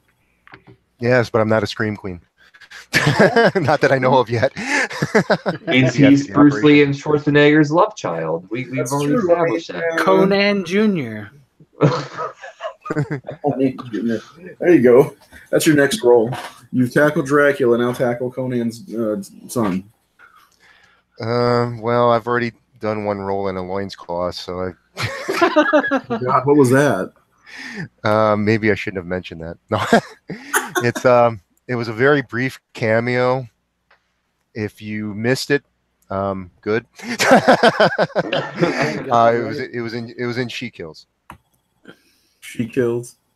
Yeah, from Ron, SRS Cinema LLC, which is like if you haven't seen that, see, originally when Ron and Jonathan were putting together these two movies, they were going to be twinned grindhouse movies, and then they kind of went off their separate ways. Where there's a lot of if you've already seen Night of Something Strange, you'll feel kind of at home with She Kills, but She Kills has more of a 70s exploitation type grindhouse flavor to it, whereas Nos is more of an 80s inspired kind of feel to it. So you're going to see stuff that's pretty goofy. They, like back then, with those grindhouse films, if they made a mistake, they didn't have enough money to film more, so they left the mistake in, and you'll see that. You'll see, and there's like scenes where there's like a martial art fight, and Like one guy grabs a cat or a dog and he pulls it apart and it becomes nunchucks. Just, it's just crazy, silly stuff like that. And it's kind of similar because the woman who's involved, her name is Sadie. Actually, I just posted a picture. I just did a little extra work with Gonna ask that. on a film. Yeah, with her name is Jenny Russo, and we both have action figures. Like I have one of Cornelius, she has one of Sadie, and we happen to have them together. iPad, right? Yeah. So. Yeah. And Sadie's character, though, her vagina is possessed by Satan. So, Nice. and I'm it buying has, that movie right now too. yeah. Oh, yeah, definitely buy that one because you're going to see. There's actually a number of people that are from Night of Something Strange in that film as well, like Trey Harrison's in there, That is Michael some Merchant. evil labia too. Yeah, and you're going to see Michael Merchant. He has a. If you're a guy, he has a pretty painful death. As a guy, yeah, it's what they do to his. Wang is Yeah. You'll see. It's a good laugh fest too. They're good. They're a good double. If you watch them both, like you watch She Kills first, then you watch Night of Something Strange, because originally there was some tie-ins, and there's still some of them in there, but for the most part they're their own beasts. Well, She You'll Kills see a lot of is familiar going faces. for $9.99 on DVD on Amazon. Yeah. The Blu-ray is going for $31. I'm sticking with DVD. I'm gonna go with the Wayne Johnson triple feature here. I've got in my cart. I've got She Kills, Tales of Dracula, and House Shark. House you go. Shark. Making a purchase. Now, just to let you know, though, if it's not really a triple in a sense for me, because She Kills, if you blink, you'll miss me. Because and maybe that's better because it's one of those roles. I'm gonna be looking for it. Let's put it this way: if everything goes according to plan, and let's say I'm on like a show like remember the old Tonight Show where they had let's say it's Arnold, okay, and he would be in there and he's there to pump his promo his new movie, okay, so he'd be sitting there talking. Let's say it's Predator. I don't know, you could find it on there. I don't know what movie he was pushing, but let's say it's Predator, okay, he's up there and he's doing this and stuff, and it was Johnny or Jay. They were going like, oh yeah, but do you remember this movie? And they started showing clips of Arnold, Hercules Comes to New York or something like that. Where it was so bad they couldn't even use Schwarzenegger. They had to change his last name to Strong. And the acting was just more with Arnold. All it was finding ways to get his shirt off so he could flex for more than most. If you haven't seen that movie, get it for free. If you can just watch it and just you'll be shaking your head going, oh my, because it's 1970. Okay. Yeah. And but they would do that. But if I was in that situation, it would be the scene from She Kills. I mean, I did it. It's a great movie. I'll say what part it is, but like I said, if you blink, because a lot of times people have watched it and I brought up my part and they go, I don't remember seeing you in it. There's a part where Sadie, she doesn't know what's going on with her vagina, so she goes to a voodoo doctor. It's a woman. Okay, what's perfect place to go to? I mean, of course. Why go to an OBGYN when you can go to a voodoo doctor? Yeah. So she does her whole thing, her voodoo thing and stuff like that, and all of a sudden she's out in outer space and these things happen. And one of the things that happens in outer space for a very brief moment is a guy who looks a lot like me, wearing only a loincloth and a smile, doing a war dance for a brief moment, and then it's gone. And I'm just like, oh boy, that's, yeah. Well, off topic a little bit. What is, can you tell us about two other movies? I'm looking at your IMDb right now.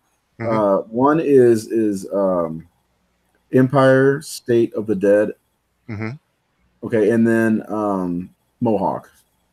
Okay, Empire State of the Dead started out as a zombie short film contest by Ron Bonk. He's the guy from She Kills, SRS Cinema LLC, and basically it was for film directors in the CNY area, Central New York. For those who don't know. To put together a 10 to 12 minute zombie short film and put it in, and the best would be put into a film called Empire State of the Dead. And these were the ones who basically made it, and then Ron filmed the wraparound story around that to try to connect everything together, which was a pretty hard job to do. When you watch all these things, it's pretty hard to connect some of them because there's some great acting in there with from the various clips and everything. And you'll see again a lot of people from Night of Something Strange. They're in there too. Michael Merchant's in there. Ginny Russo's in there. I'm in there, obviously. There's a clip that I did called, it was originally called Blessed Are the Meek, and it got renamed to Chapter 5, Prey of the Living Dead. So it's the 5th film in there. And I play a villain called Draven. He's kind of like a Joker-like character. Mm-hmm. And it was actually my idea for the gang that I'm in. It's just only 3 of us, but we all wear skull makeup. Okay. And I was kind of given some freedom in my lines and the story and stuff. I got to change. I actually got to improv at times. And it was so much fun because I was changing voices, personalities, trying to be like the Joker. Because, I mean, I loved, especially Heath Ledger's Joker in The Dark Knight. So that was my inspiration for that. I'm not saying that I hit that mark, but I did my best. And that was a lot of fun. And had a great time with that. It's one of my favorite roles, actually, in there. And I actually got to live. Most of these films I get killed off. Yeah. Having said that, we get to Mohawk. Mohawk was a film that, ironically, I got into by accident. They had a premiere, like a triple bill premiere in Syracuse at a place called the Palace Theater. And Empire State of the Dead, She Kills, and Night of Something Strange was playing. And at that point, I had never seen Night of Something Strange. So that was the main reason I was there. I'd kind of already seen Empire State of the Dead because they premiered it at Scaricon the year before. And She Kills I had already seen that as well. But Nos, I didn't. And it was just weird seeing myself 5 years, in the past. And I'm like, I did that. I ate that tampon like that. Oh my God, what was I thinking? Stuff like that. And so I got done watching all that, and I was walking my way out, and this guy, stopped me and he said, "Hey, this is great. It's awesome stuff. You did great and all." He didn't really see me in She Kills, obviously, because it was just so quick. But he really liked what I did in Empire and what I did in Nos, and he basically said, "Do you know about this movie called Mohawk that's filming? They're looking around for Native Americans." And I said, "Well, just to let you know, I'm not Native American, but I play one on TV. But it's but it's I always say that too because I've played a lot of Native roles.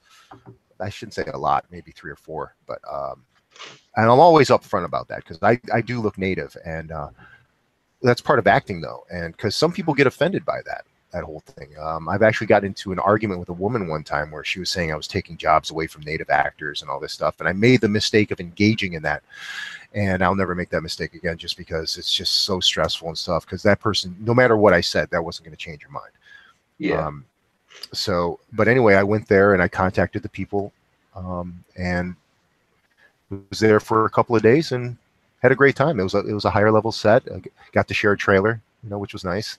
Got to hang around with some of the crew and the cast and everything like that, and had a good time. And then I got sick right after I got out of there because we're in the forest and it's cold, and I'm thinking to myself, there's a PA next, a personal assistant nearby with a blanket going, "Do you want a blanket?" No, and I'm thinking in my head, I was Cornelius, man. I mean, I was filming in 20-degree weather down there, and when the windshields were freezing and stuff, and all I'm wearing is those coveralls and stuff, and I got through all that stuff. Yeah, that's great. And it's like, yeah, that was 5 years ago, Wayne. Because I was just in Mohawk. I'm wearing this shirt, and it was long towards my knees, so it was almost like a dress, and my boxer briefs. That was basically what I was wearing. And so the second day I got there, I said, "Yeah, give me a blanket." I didn't refuse it then because I was out there for like 4 hours, and it's like, it's kind of cold out here. But no, I'm Cornelius. I can take it. No, I couldn't. Yeah, I'd be the same way. Well, Cornelius, when you're in Cornelius mode, another thing is you got the adrenaline pumping. I was just a stoic Native American warrior, kind of an extra. I didn't have any lines in Mohawk, and I was there. You could definitely see me. I mean, I'm the only guy like that in the scene that I was in. And I did start out the fight scene. No spoilers, or if there's spoilers here, I get to kill the first person in the scene and stuff like that. So, and you know, but I'm very stoic and stuff, so it's kind of hard to get your adrenaline going when you're just kind of standing there emotional, you know, with no emotion. You're just kind of, you know, whereas Cornelius, it's like just release my chain, you know, and boom, there I go. All right, so we're getting closer to the end of the episode. We'll do one more Razor's Burn question, and you know, of course, we'll have it answered, and then you know, we'll end the night with you know, promoting you and where we can find you and such. So I guess here it is, the last question of the night. Jared went, Ray went with the question. Now I guess I'll go with the question. You're toying. All right. Is it tampon? Does it involve tampons? It could, if you wanted to involve They always tampons, it involve absolutely tampons, could. If you could star in one, we'll see, because we talked about action today. If you could star in one movie franchise, reboot or rewrite the original, what franchise would you choose to star in? It's a good question. Good question. There's so many. I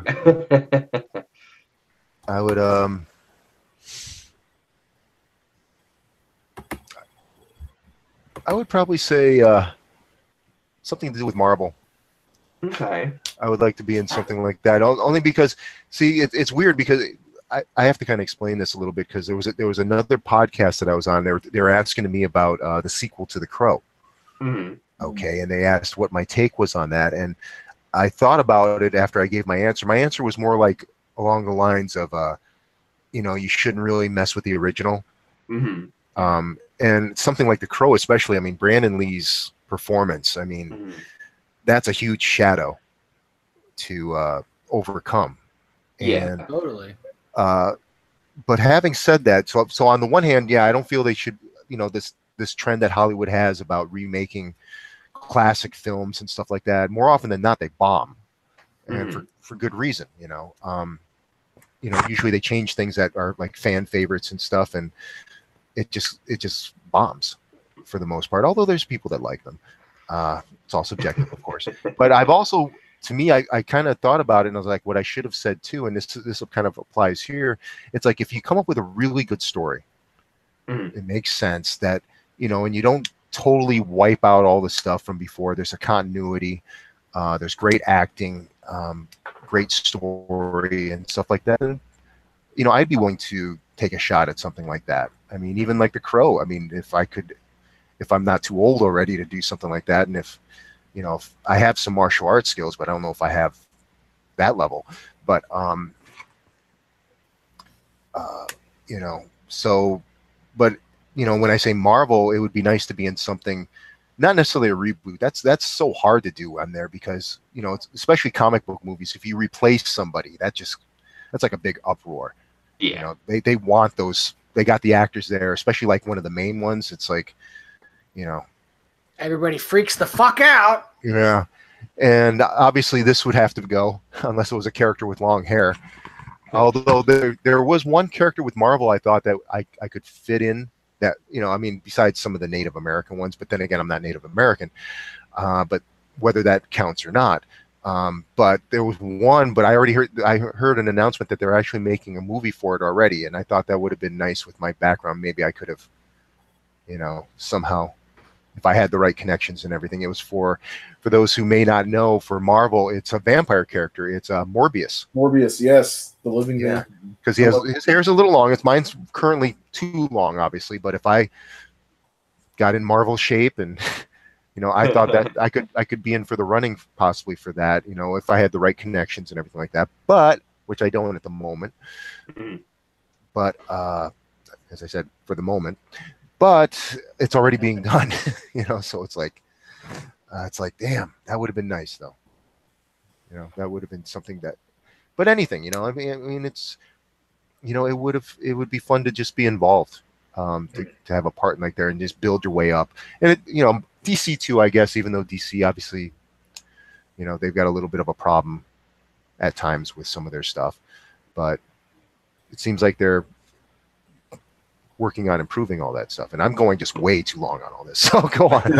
I'll just shut up. And have you ever worn the crow makeup before? I did in high school once, just for shits and grins. Have you ever put it on before? Curious to see what you look like with the crow makeup on. Yeah. No, but I put Paul Stanley makeup on, Star Child makeup. And I there's a picture that I put up every once in a while, and people are saying, "Damn, you look just like him." I was a big Paul Stanley fan. I'm a huge Kiss fan. And I've actually done some shows with Caroline Blue where we did like a set where it was just all Kiss tunes done in Kiss makeup, and I would actually wear an outfit. I have the boots and all that stuff and everything like that, and always got a great response when we were doing all that stuff. But I've never actually had just the crow. That's an idea. Maybe if I you should do it. I'd like to see hair. Yeah, that would be actually a lot of fun. Actually, of course, these days you could probably do it digitally too. Get a picture of me with my hair like up to here, I guess, like where the crow was, where Brandon Lee's was, and there's another character too. Oh, I can't remember his name. There's another character. There's a couple of people that have told me that I would do great in, and it's a character. It's an independent character, comic book character. He's kind of like it's almost like it's like a bio cyborg type of character. He's got longer hair. I'm sorry, I can't remember what his name is right now. I'd have to look him up. But people have said I would be a dead ringer for that. And I can't remember what the character is. I mean, if you want, you guys, if I can turn around my back, put my back to the audience, I can try to look it up real quick. But I'll do that while you guys are doing there now. Let me see if I can find it real quick. Okay. Ray, what franchise would you like to star in? Action? Anything. Or anything. Oh, I mean, I've always wanted to be Batman, of course. Truthfully, I'd rather write a Batman movie because I like writing comics and reading Batman for so long. I think I know the character so well that I could. I don't look like him though. I'd rather it be behind the scenes. I don't know if I have the chops to act. I wouldn't mind trying. If there's an action movie starring with character Anton LaVey, that's all for me. Mm-hmm. I'll say that. No, Nightmare on Elm Street. I want to be in a Nightmare on Elm Street movie. That'd be cool. Those are my favorites, but I'm too old. I'm not a teenager anymore. You could be like one of the dads. Oh, thanks. I mean, I'm getting up there too. I'd be like one of the annoying uncles or something in one of those movies. Anything. I would be in anything. If anybody offered me a part, DC movies, Marvel movies, whatever. Somebody, wanted me to play Dracula, I would try to do that. Whatever. I would do just about anything. Star Wars. There you go. Star Wars is what I would want to be in. I love Star Wars. There's your easy answer. Even though it's like pulling teeth. What about you, Jared? I have no fucking clue. I mean, I don't really have literally any acting experience whatsoever, so I'd probably be more on the behind the scenes of anything if I ever worked on something like that. Or I could be the guy that just gets a machete to the face in a horror movie, which would be great. I'm thinking more of a cleaver to the face for you. That works. It kind of frames the face better. Yeah. Or we could just, play Friday the 13th, a video game, and just watch Jared die in the first 5 minutes of every round. Every fucking round. Well, hey, you can definitely do it. I mean, shit, look what I'm doing. Eating tampons.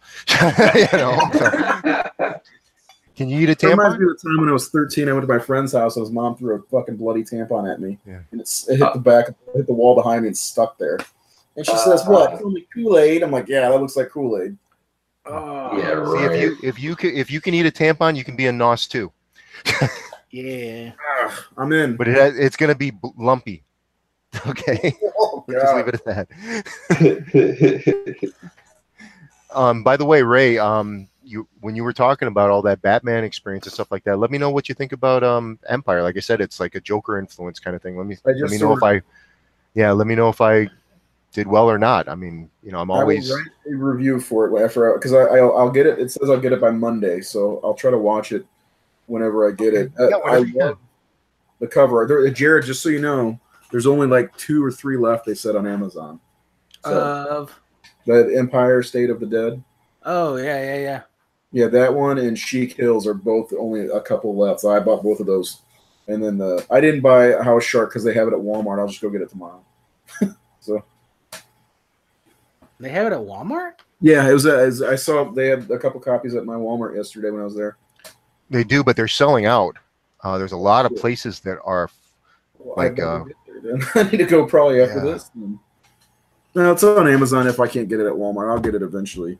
I really wanted to get She Kills stuff for the law. I'm gonna screen cap the loincloth scene. And I could send you a picture. You know. Yeah, it's. Yeah. Maybe I shouldn't have mentioned it, but no, it's okay. It's okay. It's one of those things. I mean, it happened. You know, I've done a few films that are like that. And that happens to every actor. Every actor gets a scene like that, and sometimes it, you know, it is what it is. You know. Yeah, Brian's trying to be in this movie where he's going to show his dong for 3 hours. So that's right. God bless you. God bless you. It's called Sex in the City 3. Let the horses run free. And they're looking for Native American characters so you can steal more. In 3D, right? In 3D. Oh my gosh. Actually, it's 4D. If Night of Something Strange was in 3D, and that scene with the penis, can you imagine and the vagina, all that was in 3D. Oh my god! With the smellogram, you know, like the ones he got from polyester, the fucking John Waters movie, and you had to like scratch and snip the stickers. Like each scene, a number would come up, and you scratch that number, and it was always like cat shit. So, all right, you know, Jonathan's writing this stuff down now, right? Yeah, Jonathan's writing this down. Oh, he's already taken you off the episode twice, so we need to get him on the show and just spitball ideas for him to make it worse for the next time. Because a buddy of mine, one of my comic book artist friend, I was like, hey man, you got to see this movie. Right after I met you guys at Days of the Dead, because I watched it immediately after that. Because here's the selling point. I was like, yeah, my kids love horror, and all 3 of them. It was Jonathan, Wayne, and Trey. No, your kids can't watch this. I'm like, oh, they'll be fine. I'm like, they're like, no, trust us. And I watched it, like, yeah, my kids can't watch this till they're 18. No fucking way.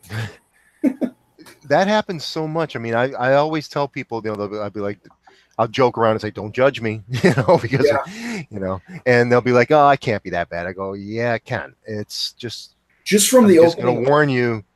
Yeah. Just from the opening scene. Yeah, the opening scene, like when I put that in, because I watched it the day after I got back from Days, and I'm sitting there, I'm like, oh, we'll see how bad this is. I put it in, and there you are with a mop. You walk into that room, and I'm like, oh, fuck, what is he going to do? And you did it. It sounds like son of a... Well, that was a tough job, but somebody had to do that. And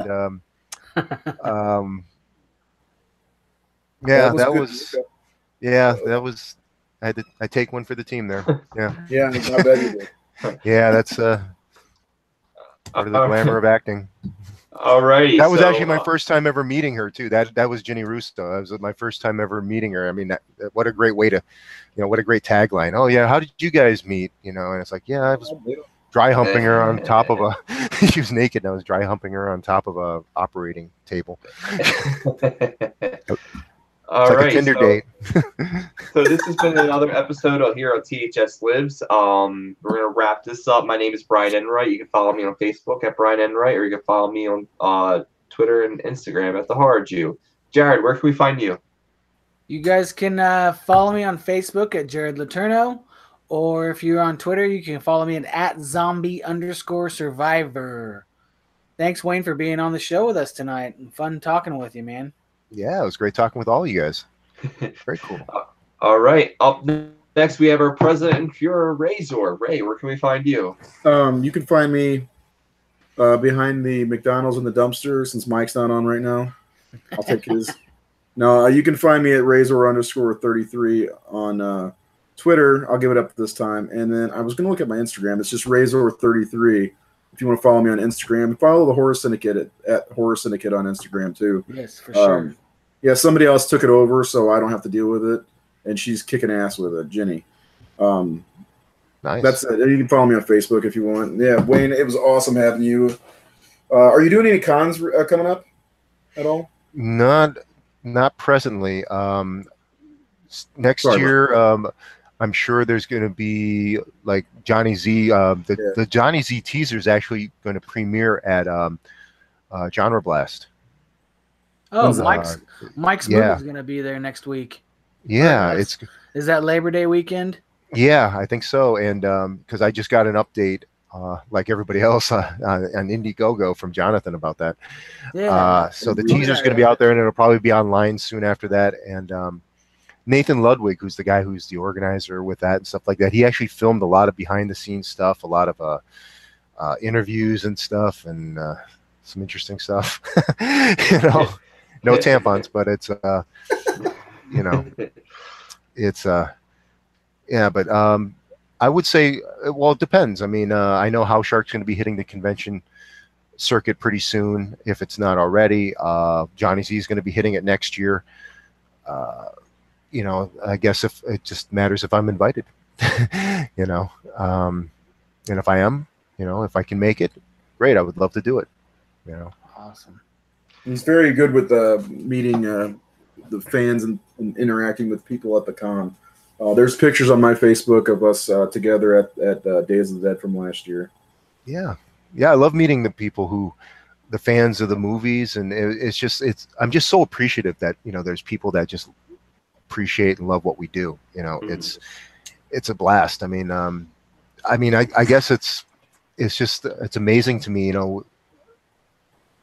I'm one of those people that, when I watch myself on screen, whether it's TV, movie, or something like that, I have this weird detachment.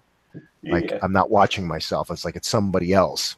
It's Dwayne Johnson. No, but it's which we never even got into that SAG thing that we were going to talk about. It just reminded about that whole thing. But it's well, I just lost my train of thought because I went off topic there. I just lost my train of topic. You were talking about disconnecting and stuff like that. So in some ways, it's like for me, it's like for anybody who likes what I do, any of the projects I'm in, or anything like that, it's a real honor, And it's kind of it's just I'm not, and I hope I never will be one of those guys that gets really full of himself, like yeah. You like that movie? Of course you did. Yeah. Like one of those type of guys or something like that. I'm very deeply appreciative of anyone, and I will always do my best to show that appreciation within limits. Okay, I'm not going to come into your home in a loincloth and a smile and do a war dance in your living room. Okay, I gotta go. That's not happening. I'm done with this.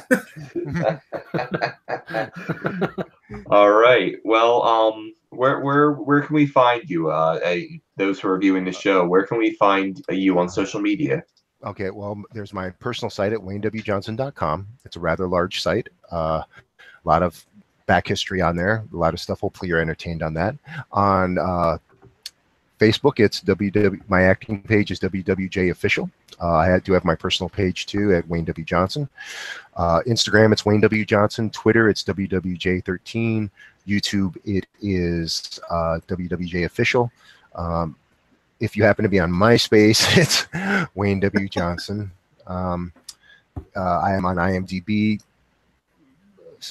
Stage 32, LinkedIn, good number of sites. But the main ones I concentrate on are Facebook for more general stuff, general news and everything like that. Twitter, I'm a little more, it's getting more private about stuff.